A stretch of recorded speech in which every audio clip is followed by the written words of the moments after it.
I'm David Nelson. I know a lot of you tune in today to watch the Money Runner podcast, which we recorded Thursday night. But it's Friday, and I'm going to break in here with an important jobs number, 254,000. That was well above expectations, kind of a surprise to most participants. Look, I'm the stock guy, and the first place I went was to bonds. And the first thing I saw, yields up across the entire curve. So the idea of a 50 basis point cut in November, that's likely off the table. Even the terminal rate is now back up to 3%. So we're going to have to watch how the Fed rate path unfolds here.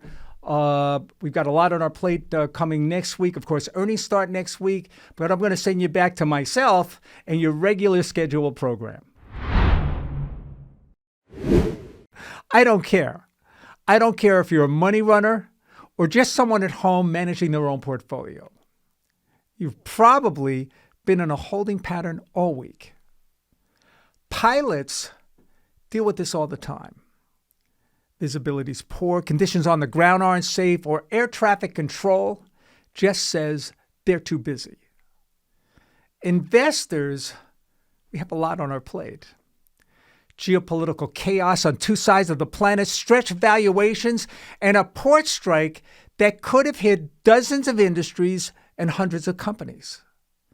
Now, it looks like they've agreed to push this off until January, but this is the kind of news cycle we've been forced to deal with.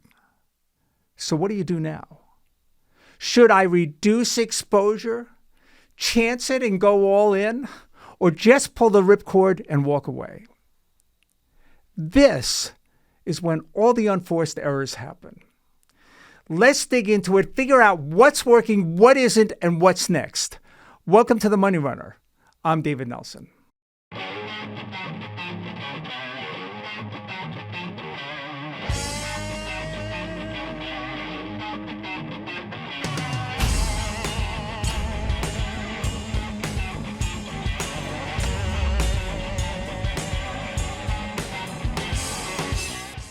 I'm going to date myself right now because times like this, I think of a band from my era, The Clash, and their hit song, Should I Stay or Should I Go?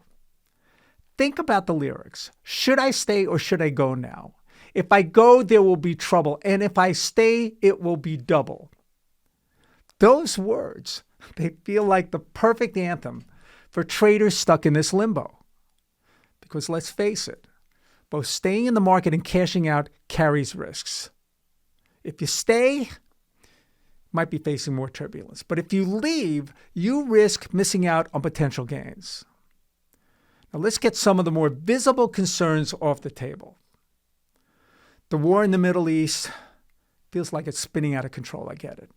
Not the first time, but when added to the war in Ukraine, it's safe to say that the potential for a nuclear exchange is at the highest level since the Cuban Missile Crisis. Putin has said the nuclear doctrine is changing. Now think about that. What he's really saying is that if Russia is hit with a massive missile or drone attack, even with conventional weapons, he would feel free to use the nuclear option. Now that doesn't have to mean all-out nuclear war. What he could be talking about is tactical nukes. These are nuclear weapons, sub-1 kiloton yields, maybe something like a large conventional bunker buster bomb.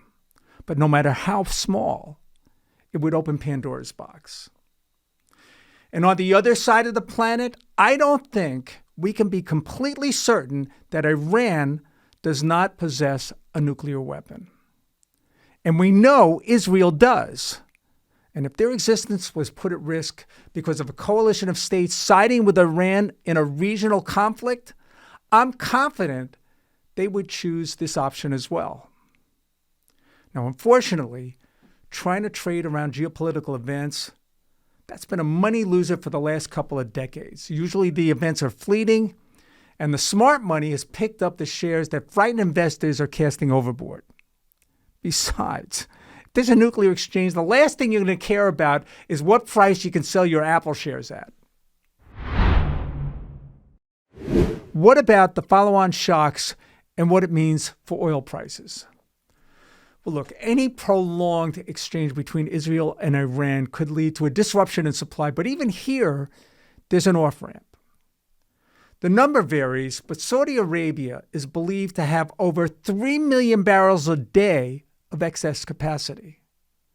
Now, Iran produces about 3.9 million barrels. So Saudi Arabia could certainly step up to help close the gap. We can't have a conversation about stocks without talking about valuation. U.S. markets have pushed multiple expansion about as far as you can take it. So continued upside is going to have to come from earnings. And that chart on your screen, that's the S&P 500. And that green line, that's 12-month EPS. And it's looking 6 months forward, 6 months backwards. Now, the good news is that estimates have been rising.